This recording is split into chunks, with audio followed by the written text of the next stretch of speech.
Well, good morning and welcome to Stroke of Genius podcast Survivor Experience. So, if I get a treat for you, Betty Howard is going to tell us a stroke survivor story and also explain how she's become a stroke survivor to stroke thriver and begin a movement called Stronger Than Stroke.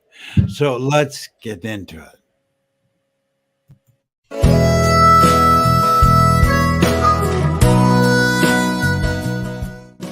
Welcome to Stroke of Genius podcast Survivor Experience, where I believe mindset is the foundation of your recovery.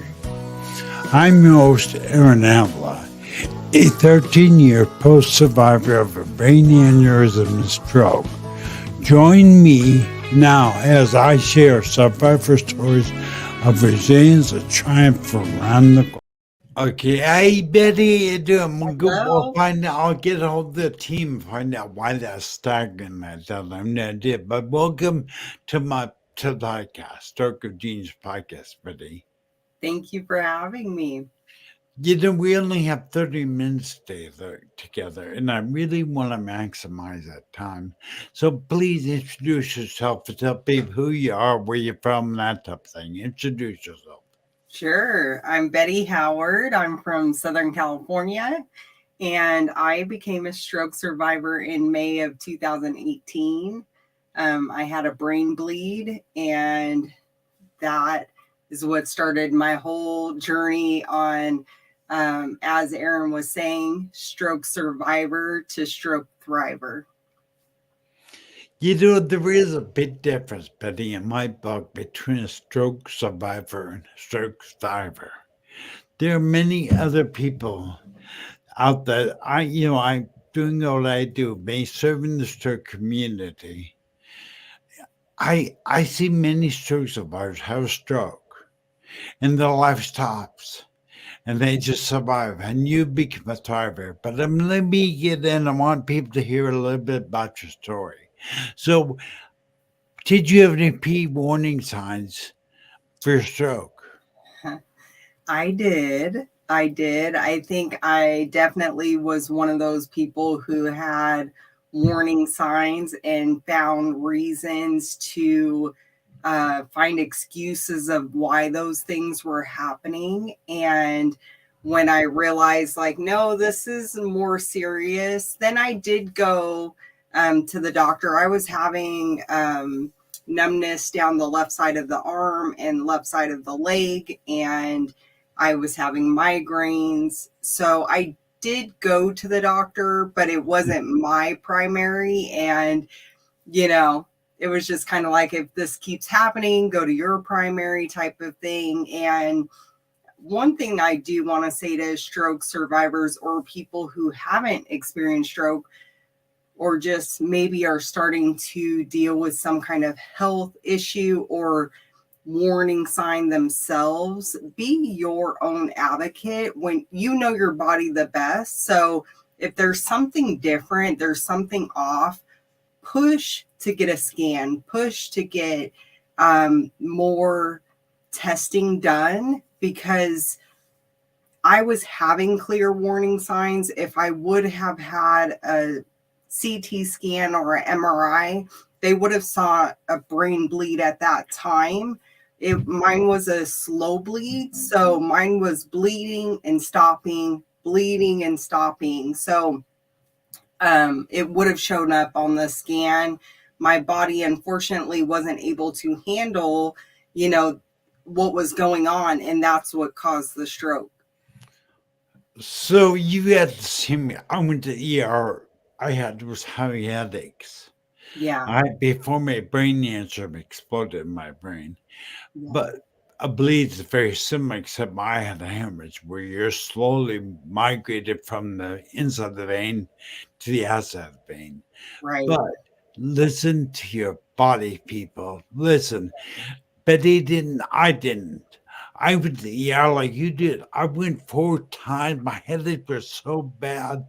Yeah, And, all 4 times I sat home with migraine medication. right. Yeah. So I think your advice to people out there, be your own advocate. Look, she had the warning shot, didn't unmiss. I mean, that if there's one warning sign I've heard, numbness and in your foot, you're like, yeah, that was it. You had the primary sign, and it's funny. You go to a doctor, and not the doctor doesn't see it. I have no idea why. Yeah.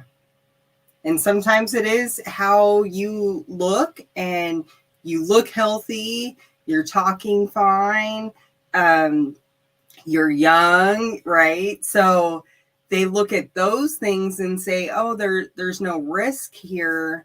But mine was a cavernous malformation. It could have been spontaneous or something that I was born with. So just because I'm not a typical stroke, someone who would typically have Right, a right, stroke, right, right. I still had something in my brain that caused a stroke. So So you had the EVM. mine's called a cavernous malformation. It's very similar to a AVM, but the AVM is connected to the artery, where mine was the capillaries connected to the vein, which causes the slower bleed, where the AVM is a very fast bleed. So, Betty, I'm curious. What were you doing at the time you had your stroke? Were you doing? That's a good question. So here's the week up to my stroke, really the weeks up, like a couple weeks before my stroke, I was having headaches, having to leave work, and then just like getting to a point in my day where I'm like, I just can't even think anymore. Like I was just done. And so I went in on a Saturday to work and to get all caught up for Monday. And I had my stroke in my office building, alone, Oh no. and in a locked building at that. So I was very, very thankful that I did not lose consciousness.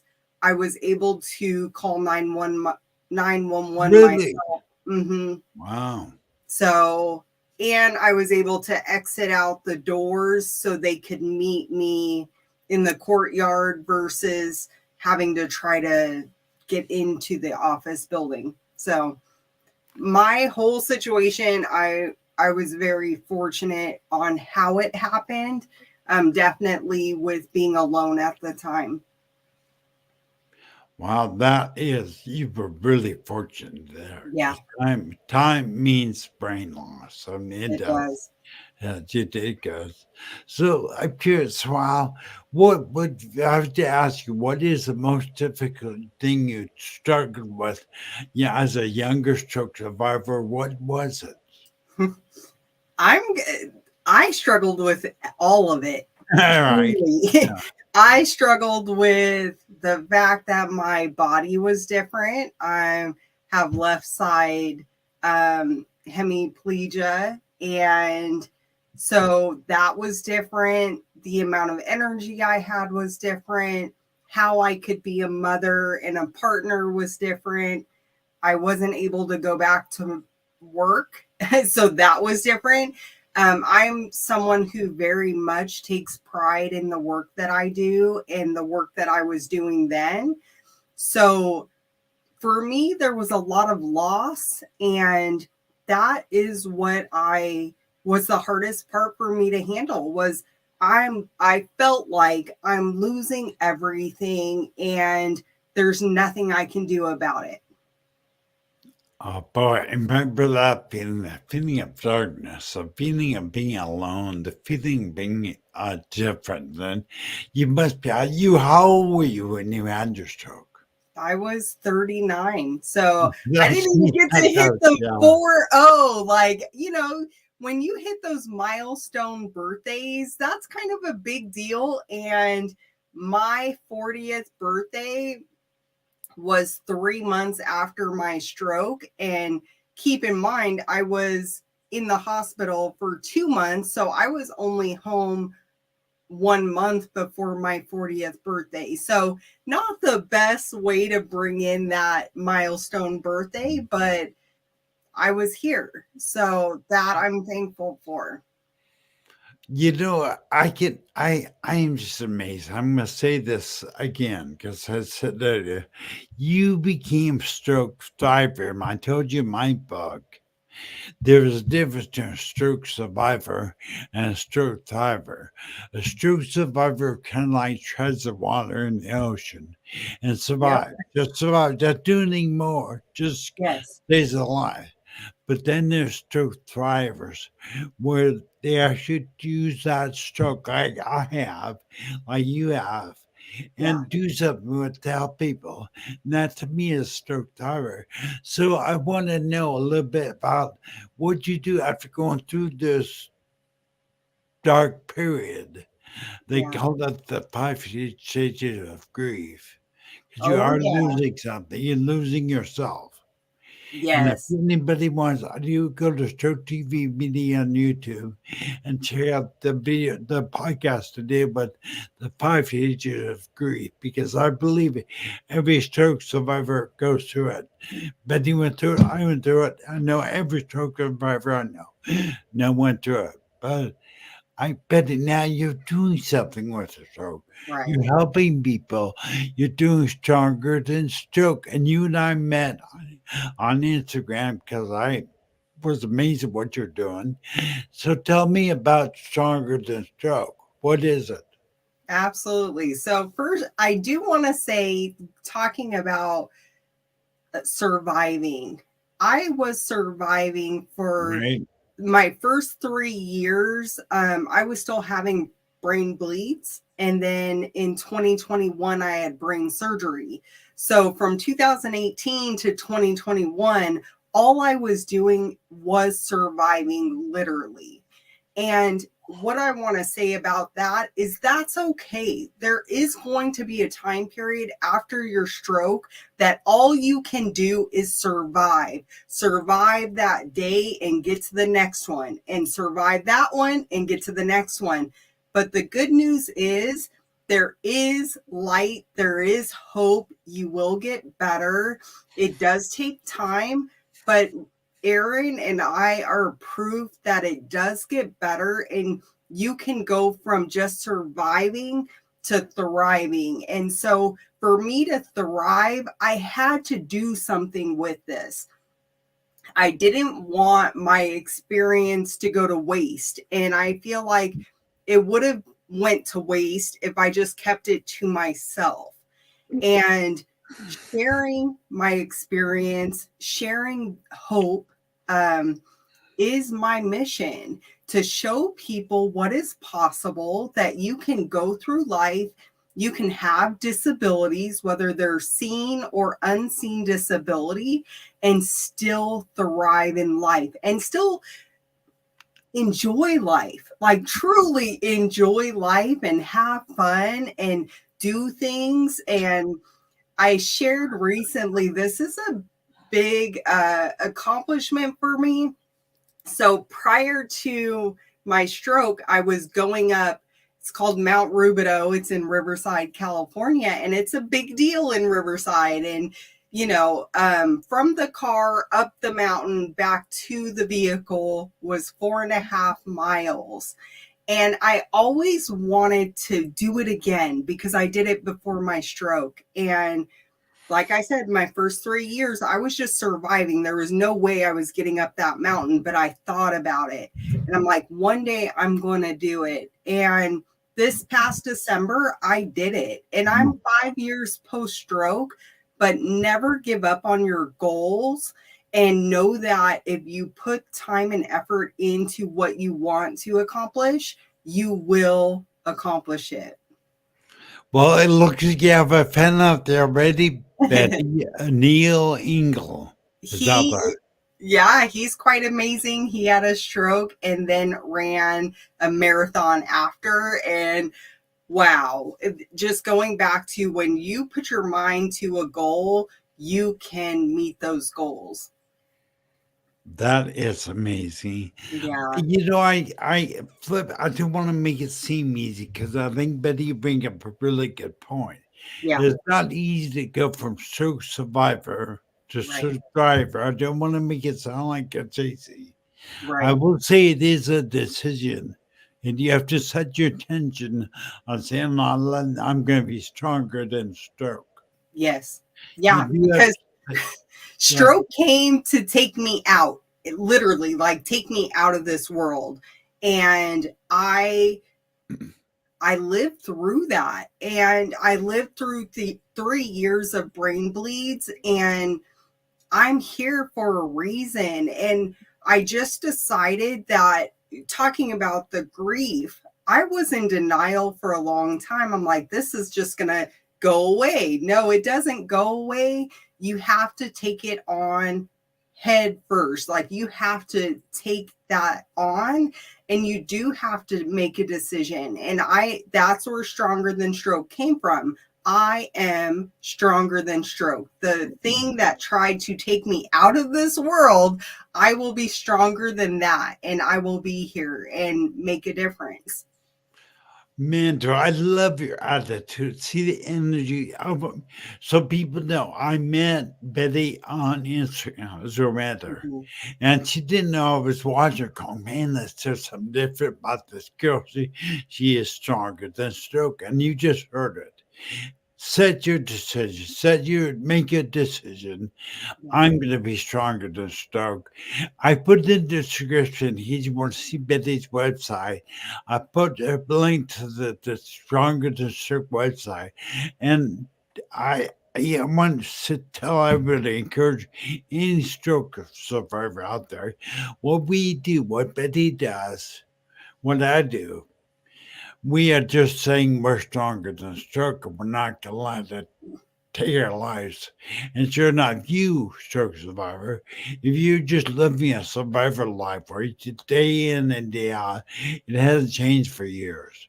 You Yeah. can make a decision right here, right now, to say, I'm stronger than stroke, and set your intention and set your attitude, your mindset to go forward. Look your stroke square in the eye and say, you know what, stroke, you're not taking life. Right? And it's what you did. It's what you just said you did. Yeah. And one thing that I want to share is I made a mistake in my stroke recovery. And the mistake that I made was thinking I could do it by myself. And now what I tell other people is get as much support around you as possible, because after a stroke, it's truly when you're the most weak, the physically, right? And mentally. And it's also when you're the most vulnerable. Definitely, if you have deficits and you're not able to fully care for yourself, you feel way more vulnerable than you do as an able-bodied person. So get as much support around you as possible. And even if you reach out to me, I do life coaching.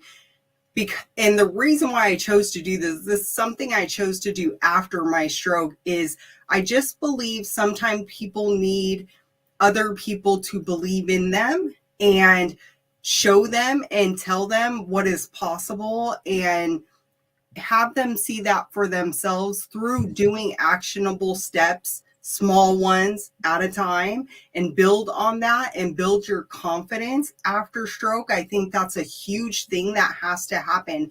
How do we walk into a room confidently with a cane, with left side, deficit? How do you walk in confidently? Those things take time, and sometimes you need a little support.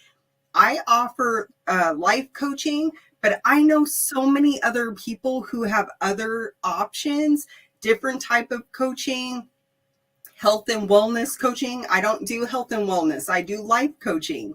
But there's other survivors who do other types of things, like physical therapy or working out. And so it just depends on what support you need. Reach out to me, and through the community, we can find where you need to go or what support is best for you. That is so awesome. So the best way to get in touch with you, and I'll put the link to your website. I'm assuming you have a contact me on your website. But Yeah, what is the URL of your website?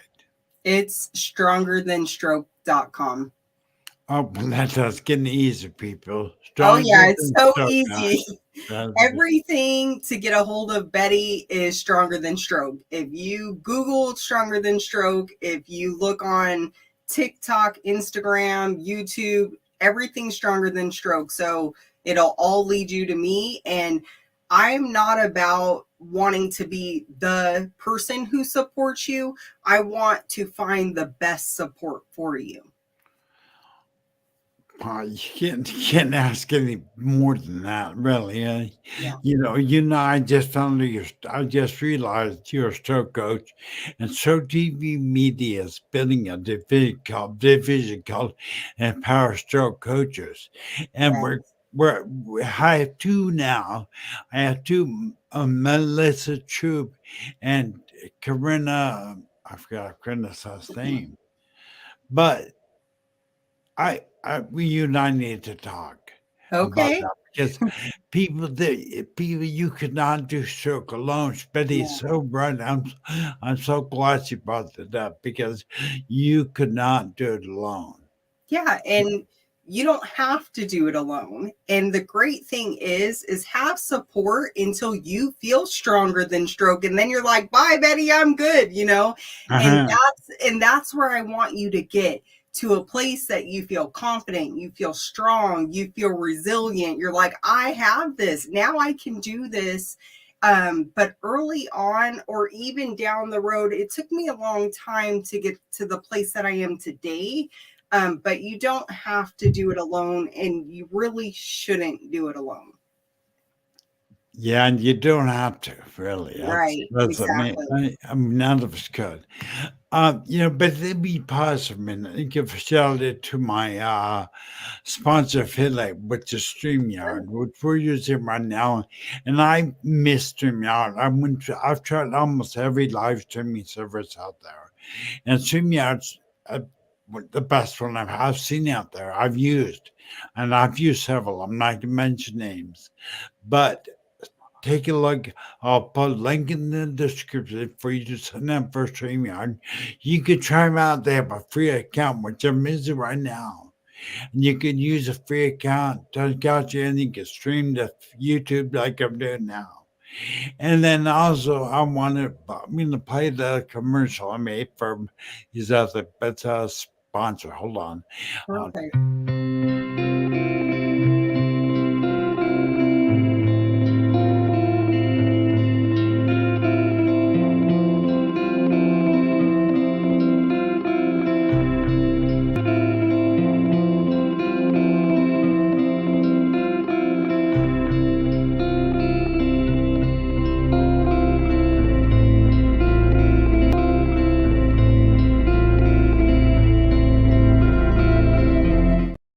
Okay, I'm not sure what happened. I'm not StreamYard about it. Again, that's the first time I tried to play videos using the platform. Anyway, that is Cerebro. And Cerebro makes a line of robotic gloves, and they make a total line of rehabilitation tools for stroke survivors. And Okay. again, I'll put a link in the description there. They are really, really quality, really good products. But it goes in line with what you were saying earlier. You can't do this alone, people. Yeah. You want the reason Betty did what she did. I don't know about you, Betty, but when I first had my stroke, I sat there half paralyzed. Hmm. My bed couldn't move, couldn't speak at all. I mean, I was mute the time I had the stroke. That was Yeah. 13 years ago. I was suicidal. I was trying to figure out how I get my paralyzed carcass into my wheelchair, operate into my closet, kept my 40 Smith and Wesson. And I was going to end it because I felt my life was over. So I didn't want you. Then, by the way, I met a man named Jeff Hazelite, which changed my life, which is all about mindset and attitude. Yeah. And that changed everything for me. I mean, Master, I don't know about you, but I think what makes Betty you makes you different, Betty, is you chose. Yeah. And we brought up earlier, you made the decision, you said your tendency, stroke you're not taking me. Expand a little bit more on that because I think it's important that people hear it again. How did Sure. Well, and it took me a while to really know what I was going through. That first year, I was in complete denial. I was like, I'm getting my whole life back exactly how it was before my stroke. And it took me a year to understand that that is gone. Now you have to make a decision on not waiting until you get better to live, but living every single day. So that was the first decision I made. And then from there, I went back to school. I did what I could do. So before I was working 40, 50 hours a week, I couldn't do that. But what I could do was go to school once a week for a couple hours. And that's what I did. And I did it online. So I didn't have to leave the house, things like that. So not looking at what all these things that I can't do, look at what can I do. oh, And that's like, I changed that because there was a whole lot of things that I couldn't do, but I started looking at what I could do and I started working with that. Little things that I could do that allowed me to live life every single day. that is such, I'm so glad you brought it up because that really is what get me going. It, I had a mentor of mine, Betty, tell me, when I first had my stroke, he's a stroke survivor. He says where your focus goes, your energy flows. So if you focus on what you can't do, you Right. get disheartened, disappointed, dark. You get miserable. But Yep. focus on what you can do, and your life will change. As circumstances, but that you've experienced. Yes. And yet that now I what tell me give me some things you focus on as a newer structure. What did you focus on? What could you do? What simple was that? Yeah. So, I had my stroke before COVID. So when COVID hit, everybody was like in disarray, oh, we're alone and we can't go out and we can't do this, right? All the things you can't do. And I was just super calm and everyone's like, wait a minute, how come you're so calm? I'm like, I've already been doing this for 2 years. I was made to do COVID. Like I've already been isolated for 2 years. What's another year, right? And so things that I did, which some of it sounds silly, but I don't care. So this is not a rock that I painted, but I bought rocks offline and I painted rocks. And then Okay. I would go to the park and I would leave them in the park so kids could find them. Oh, but gosh, how cool is that? It was something to, and it was a little game that I played because I would put them in the park and I'd put them like in the tree and in different places. And then I would go back and they would be gone. And I'm like, they found them. Like, how did they do it? But these are the things that I did. Now, in society's terms, I'm not making money. I'm not this, that, and the other. So, but I brought joy into my own life through small, simple things that I could do. And that's where I started. Well, what an inspiration I was. Well, Betty, I just can't think it. Now, I'm so happy we're getting down the end of the podcast. You know, if there's one thing I think I want everybody out there that watches this video, focus on what you can do, not what you can't do. There you go. Right? That's really it. If there's one message Betty I want to say, focus on what you can do, what you can, Yes. not what you can't do. That's right. Yeah, it's really, really important. So it could change your life. Betty, thank you so much for being here. I'm not going to try to play out your video till I figure out what's happening with this platform. But I Okay. will tell you, thank you so much for being here. I can't say it enough. Thank you. My pleasure, truly. Thank you, Aaron. All right. Well, thank you again. So, well, if you want to get all Betty, remember Stronger for Stroke, the StrongerThanStroke.com. Yep. All the links to the Betty and me and our sponsors will be in the description of the video. Thanks again, Betty. Have a great day. All right. You too. Take care. Bye.